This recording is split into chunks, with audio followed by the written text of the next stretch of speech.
The day you expect to lose everything is usually the day fate changes the rules. Rain slid down the cracked window of my apartment, while I sat at a tiny kitchen table staring at a stack of overdue notices.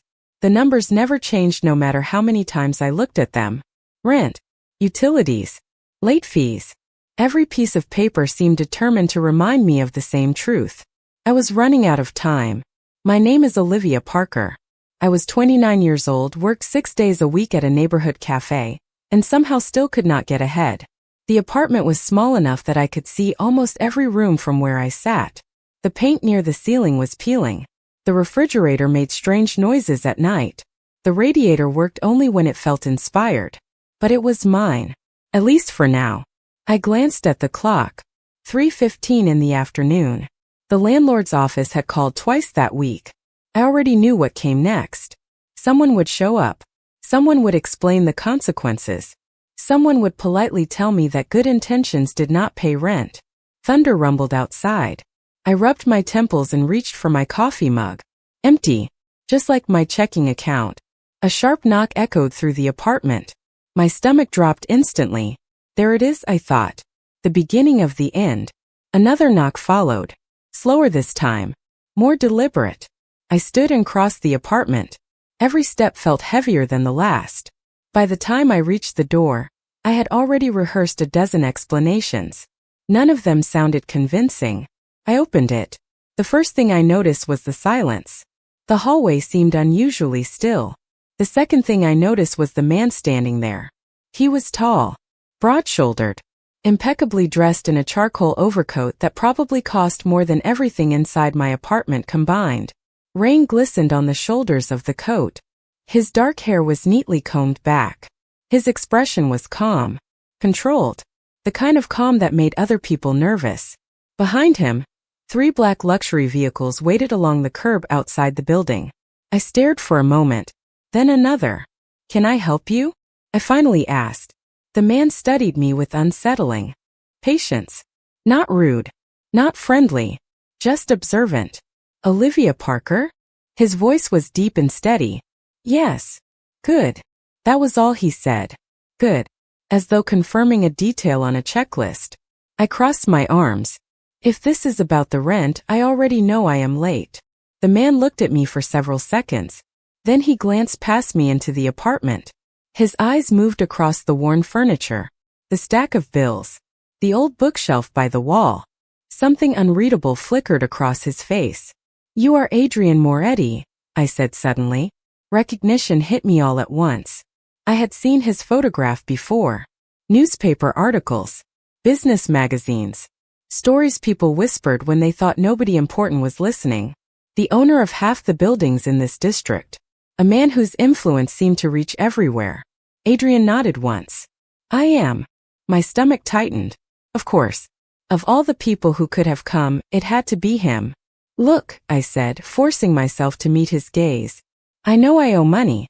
I am working extra shifts. I just need more time." Adrian remained completely still. Rain tapped softly against the hallway window behind him. Somewhere downstairs a door opened and closed. "I am aware of your situation." The statement somehow made me more uncomfortable. "Then you know I am trying."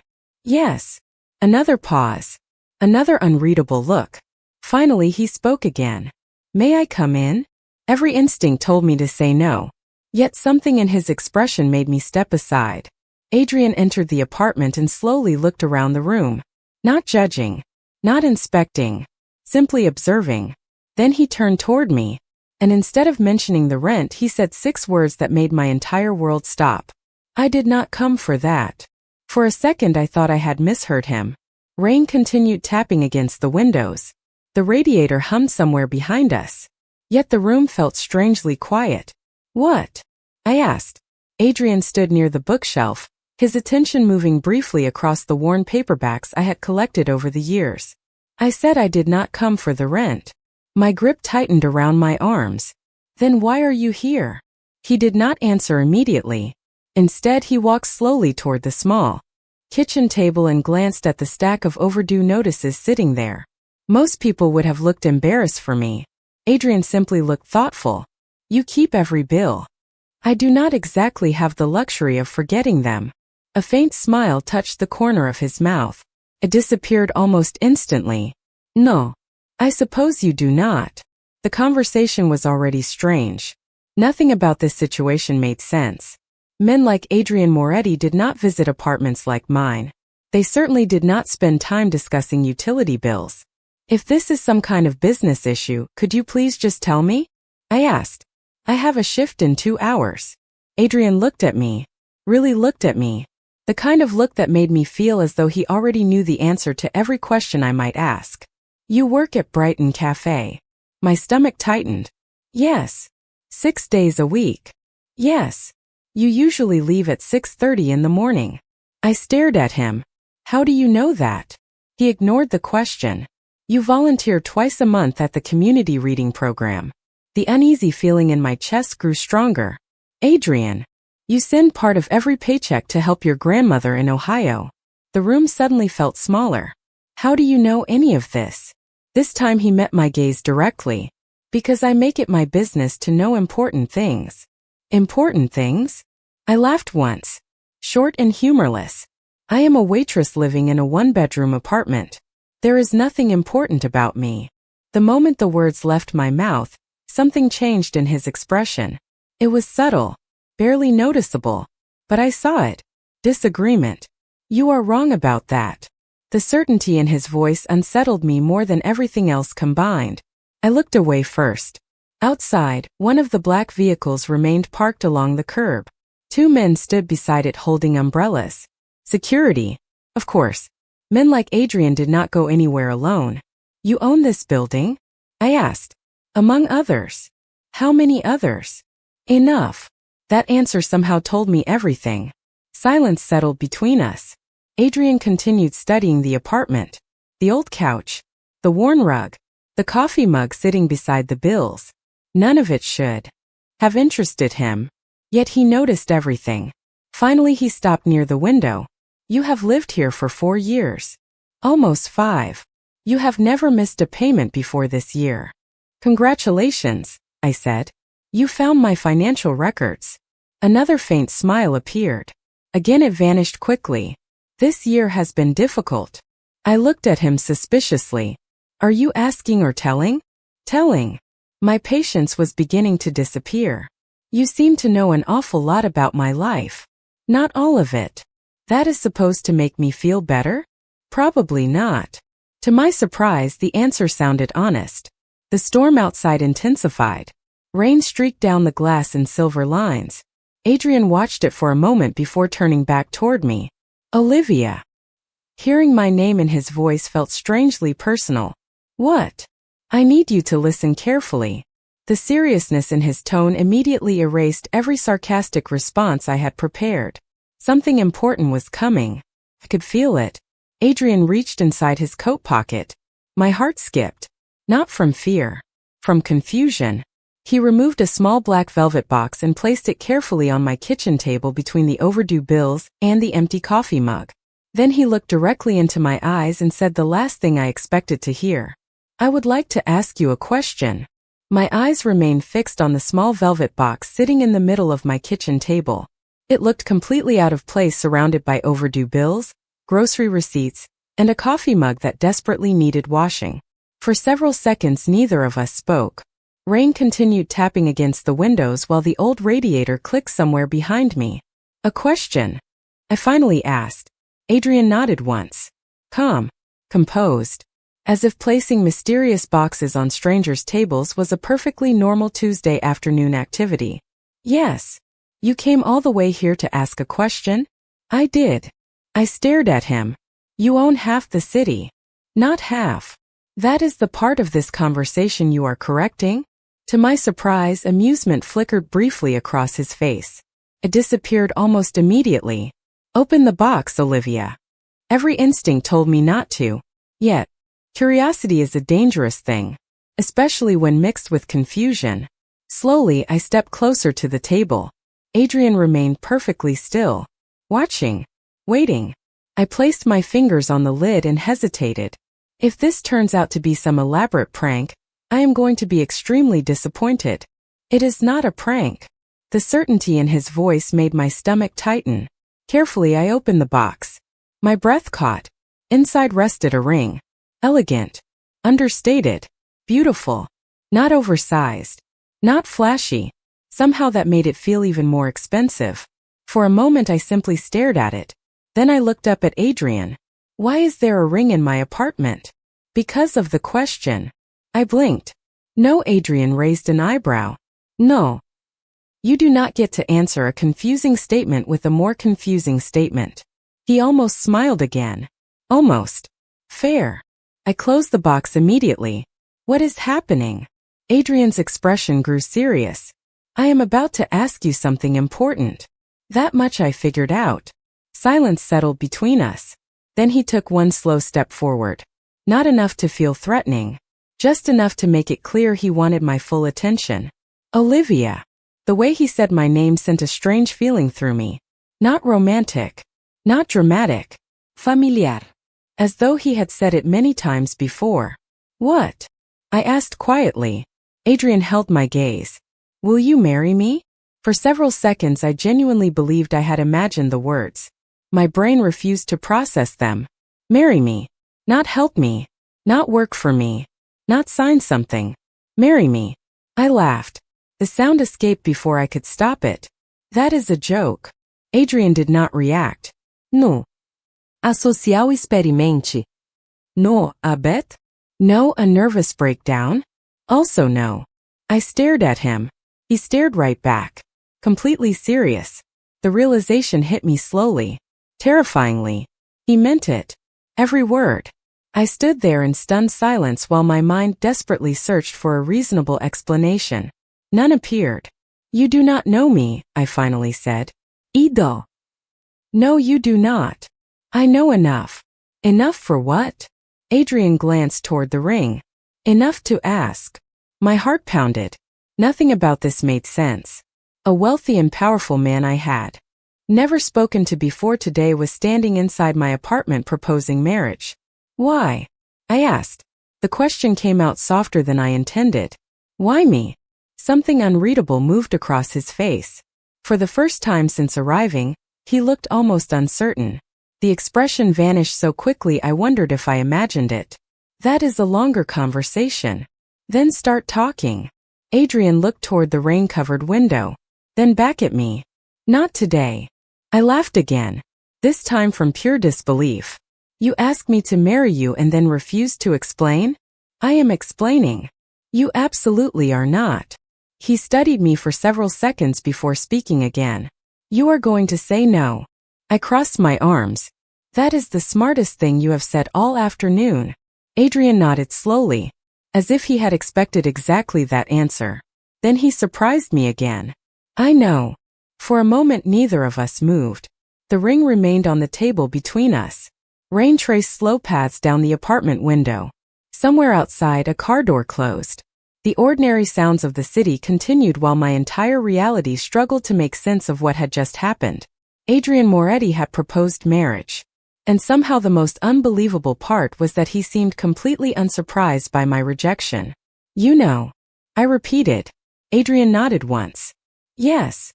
Then why ask? Because I wanted to hear the answer. I stared at him.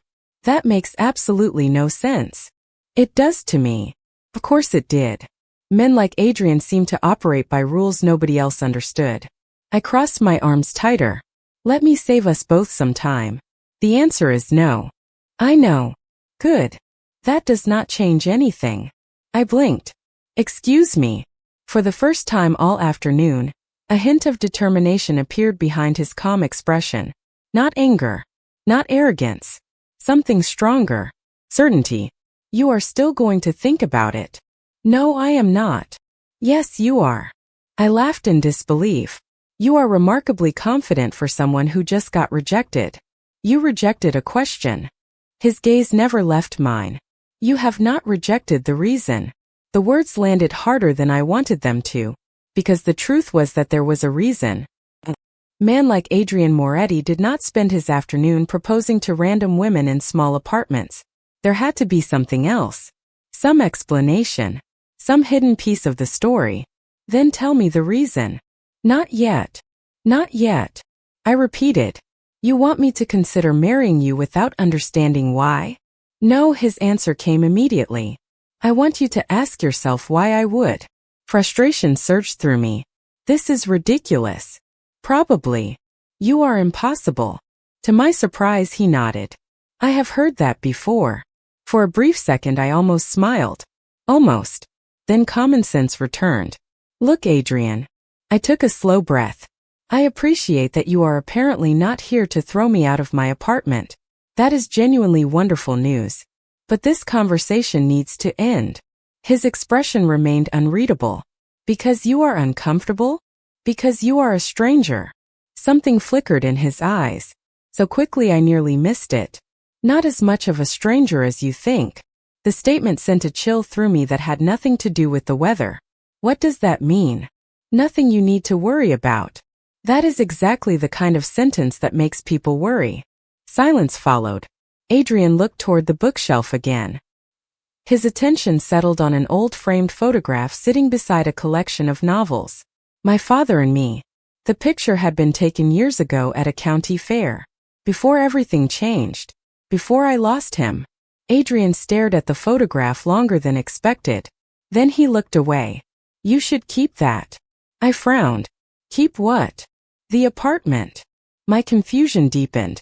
What? You will not be evicted. I stared at him. You are serious? Yes. Relief washed through me before I could stop it. Real relief. Powerful relief. The kind that weakens your knees after carrying fear for too long. Adrian noticed. Of course he did. He noticed everything. Why? I asked quietly. Because you need time. And you are just giving it to me? Yes. Nothing about this man made sense. He walked toward the door and picked up his coat from the chair where he had placed it earlier. The conversation was ending. I could feel it. Yet there were still 100 unanswered questions filling the room. Adrian opened the door. Then paused. Slowly he looked back at me. I will ask again. My heart skipped.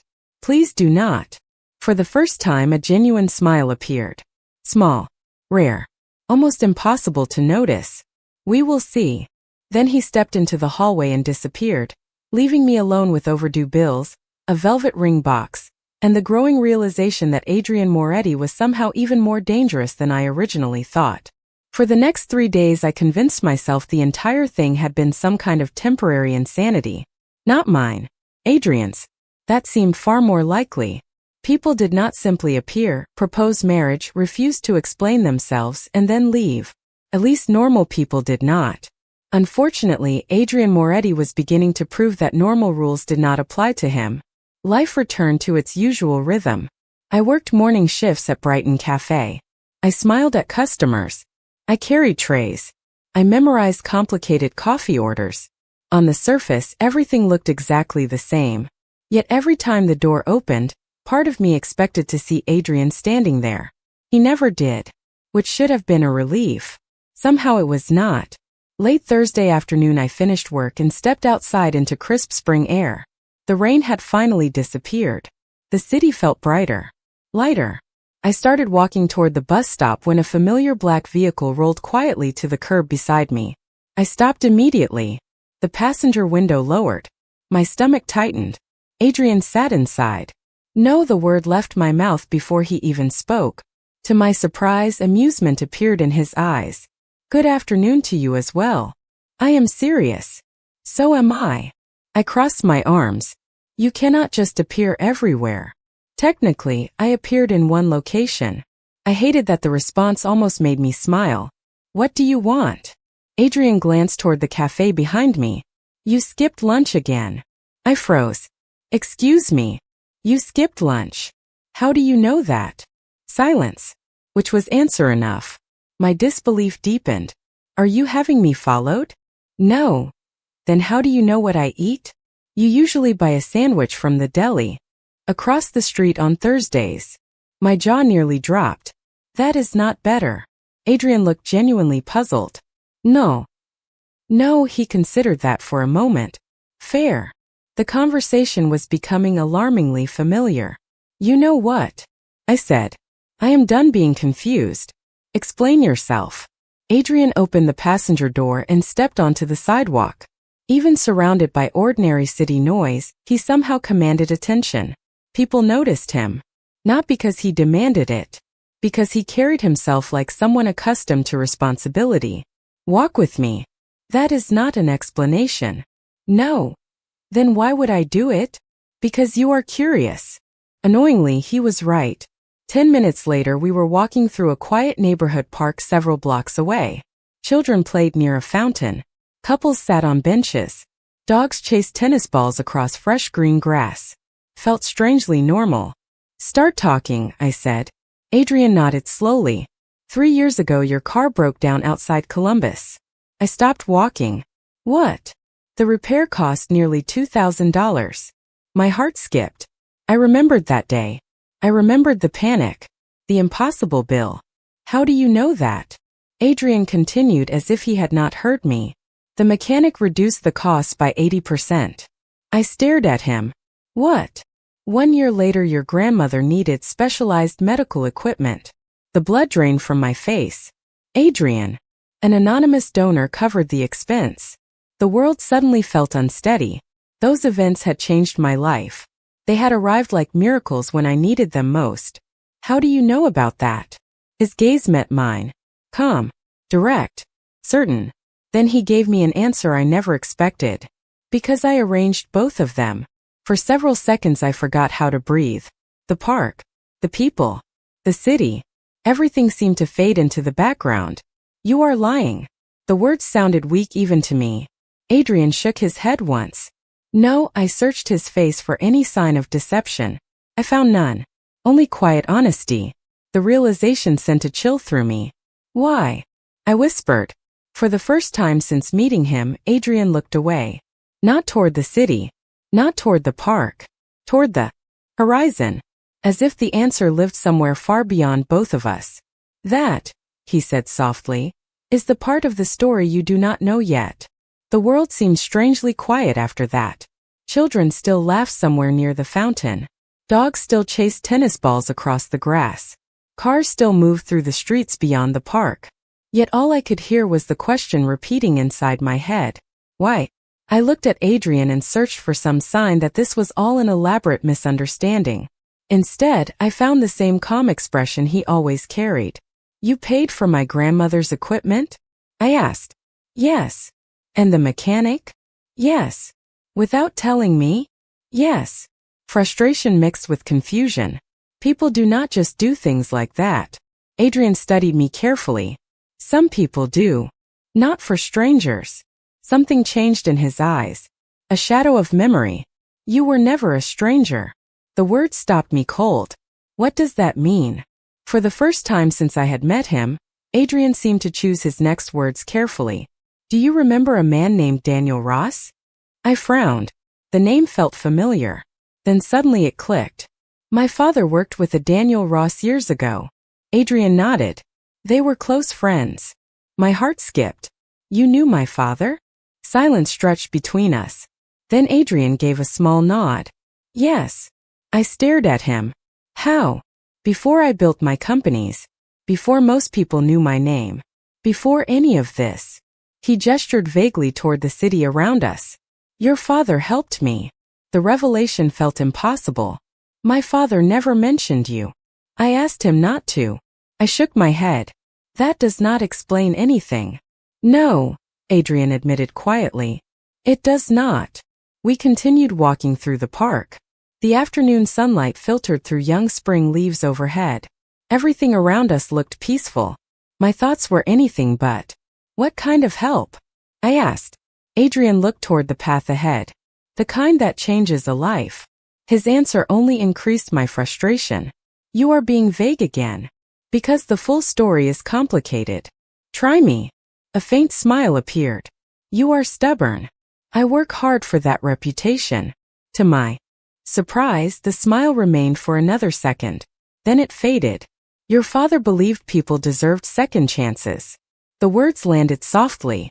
My father had believed exactly that. He gave one to me when very few people would have. I looked down at the ground as we walked. Memories surfaced. My father's kindness.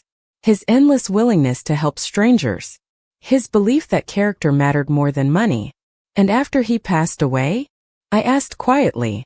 Adrian's expression grew solemn. I made a promise. My chest tightened. A promise. That if his family ever needed help, they would have it. I stopped walking again. The explanation should have made everything clearer. Instead, it raised a dozen new questions. So that is what this is? Adrian turned toward me. Partly. Partly. The promise explains why I watched from a distance. His voice lowered slightly. It does not explain why I came myself. Neither of us spoke for several seconds. The breeze moved gently through the trees around us. Somewhere nearby a church bell rang. Then Adrian reached into his coat pocket and removed a folded piece of paper. Carefully he handed it to me. My hands trembled slightly as I opened it. The moment I saw the handwriting, my heart nearly stopped. It belonged to my father. I recognized it instantly. At the bottom of the page, one sentence had been underlined years ago. I read it twice before looking back up at Adrian. What is this? My voice barely rose above a whisper. Adrian held my gaze. The reason I knew one day I would come looking for you. My hands trembled slightly as I stared at the paper. The handwriting was unmistakable. Every letter, every curve, every small imperfection. It belonged to my father. For years I had kept birthday cards, old notes and scraps of paper simply because they carried traces of him. I would have recognized his writing anywhere. The sentence he had underlined seemed to blur for a moment as emotion tightened my chest. I looked up at Adrian. Where did you get this? My voice sounded smaller than I intended. Adrian remained quiet for several seconds. Your father gave it to me. The answer sent another wave of disbelief through me. Before he died? Yes. We resumed walking slowly through the park. The afternoon sun hung lower now, casting long shadows across the pathways. Families passed by. Cyclists moved along the trail. The ordinary world continued around us while my own felt completely altered. Why would he give you this? I asked. Adrian looked ahead. Because he trusted me. Something about the answer hurt. Not because I doubted it. Because I wanted to ask why my father had never mentioned him. I knew almost everything about my father's life, I said quietly. At least I thought I did. Adrian's expression softened. Parents do not tell their children every story. Apparently not. Silence followed. Then I unfolded the paper again and reread the underlined sentence. It spoke about character. About responsibility. About protecting people when they could not protect themselves. The words sounded exactly like my father. He really helped you? I asked.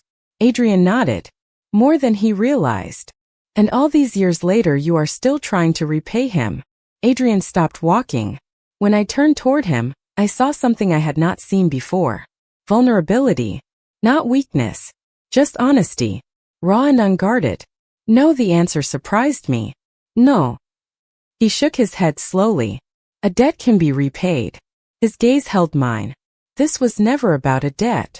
For several seconds I forgot every prepared argument. Every suspicion. Every reason I had given myself to keep emotional distance. Because for the first time since meeting him, Adrian was not speaking like a powerful man. He was speaking like a lonely one. Then what is it about? I asked. He looked away briefly before answering. Your father once told me that success means very little if you have nobody to share it with. The breeze stirred the trees overhead. I did not understand what he meant back then. His voice remained calm, but something deeper lived beneath it. Now I do. The honesty in those 4 words caught me off guard. Suddenly I found myself seeing beyond the expensive suits, the luxury vehicles, and the influence everyone associated with Adrian Moretti. For the first time I saw the man standing underneath all of it. A man who seemed surprisingly alone. We continued walking until we reached a small overlook near the edge of the park. The skyline stretched across the horizon in soft golden light. Adrian rested his hands lightly on the railing. Most people only see the headlines. I looked at him. And what do they miss? A faint smile appeared. Almost everything.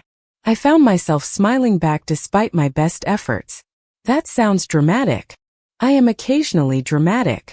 Occasionally. Fair point. The exchange felt unexpectedly easy. comfortable, dangerous in an entirely different way. Because confusion could be resisted, curiosity could be ignored, but understanding someone was harder to escape. My phone buzzed suddenly. A text message from my manager. A reminder about tomorrow's shift. Real life intruding again.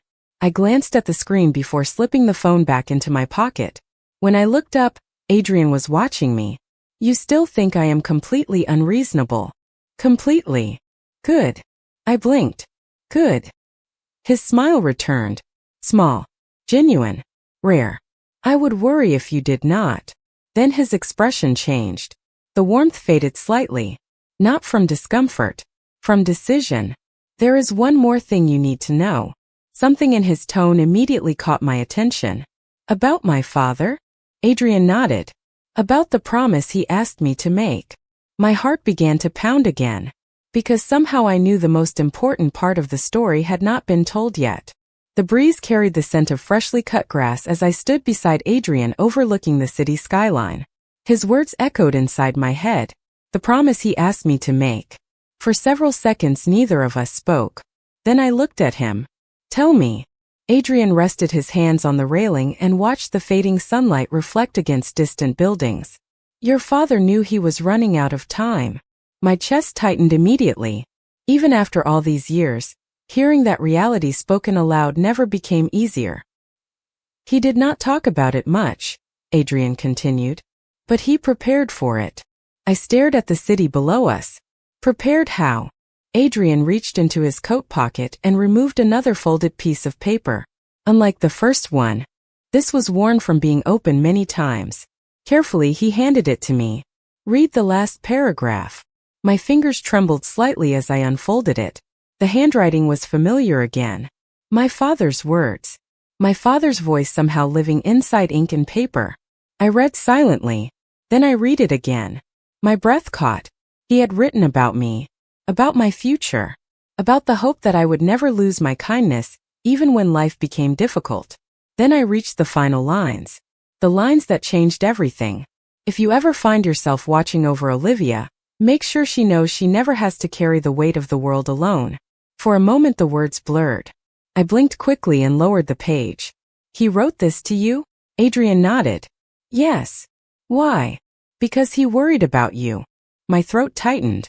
Every parent worries. Not like this. Adrian's voice softened. He knew how fiercely independent you were. I laughed quietly despite the emotion building inside me.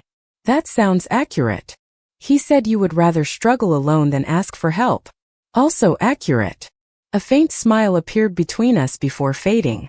I looked down at the letter again. So you spent years helping me because of a promise. Adrian hesitated. The pause immediately caught my attention. At first, yes. My heart skipped. At first. He looked directly at me. Then it became something else. The honesty in his expression made it impossible to look away. The city lights were beginning to appear one by one beyond the park. Evening was settling around us. What changed? I asked quietly. Adrian took a slow breath. I started paying attention. That sounds dangerous. It was. The answer came without hesitation. My pulse quickened. Neither of us looked away. You watched me build a life, he continued. You kept moving forward when most people would have given up. You helped others even when you had very little yourself. You never knew anyone was watching. I felt suddenly self-conscious, vulnerable, seen.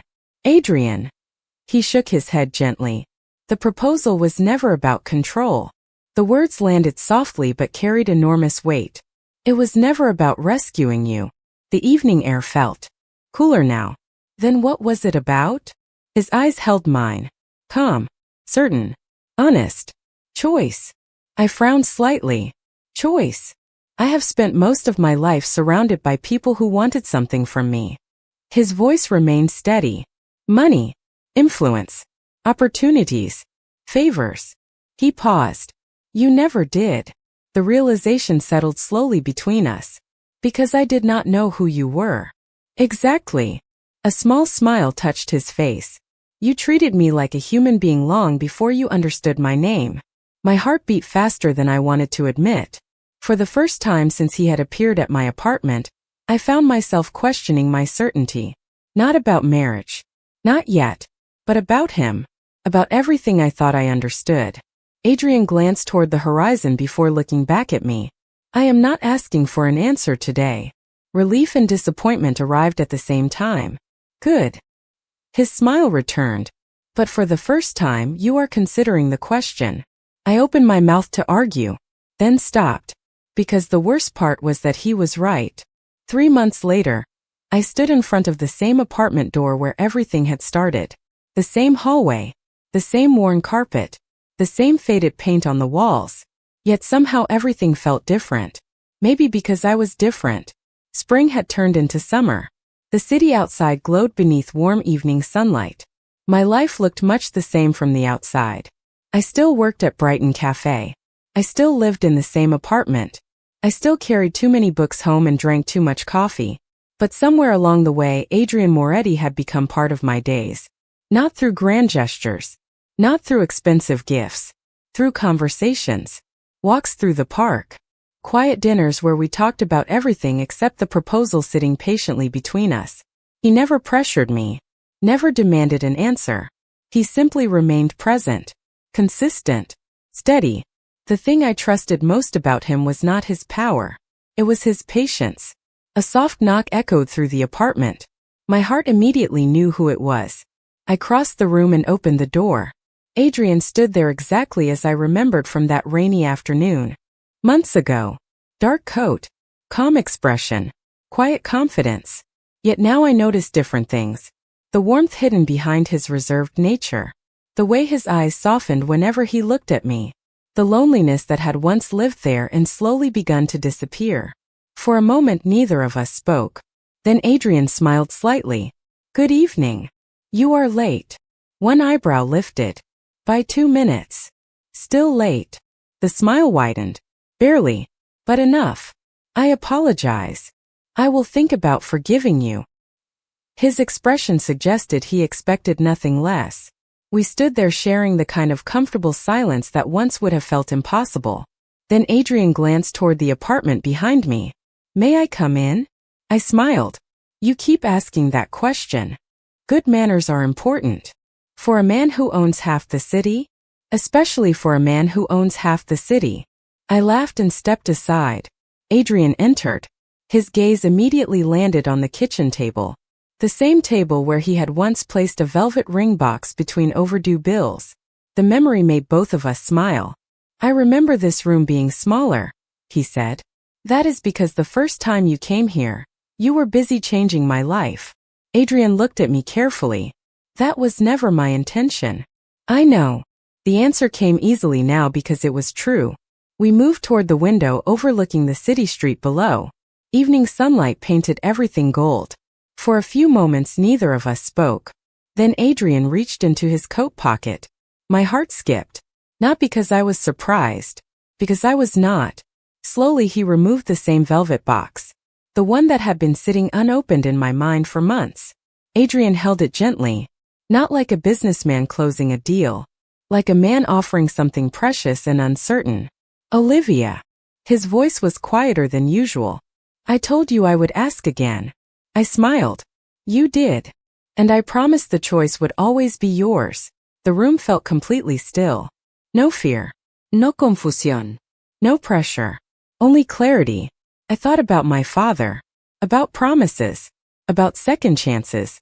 About all the moments Adrian had shown me who he really was when he thought nobody was watching. Then I looked. At the man standing in front of me. Not the empire. Not the reputation. Just the man. You know, I said softly. For someone so powerful, you are surprisingly terrible at hiding your feelings. Genuine laughter escaped him.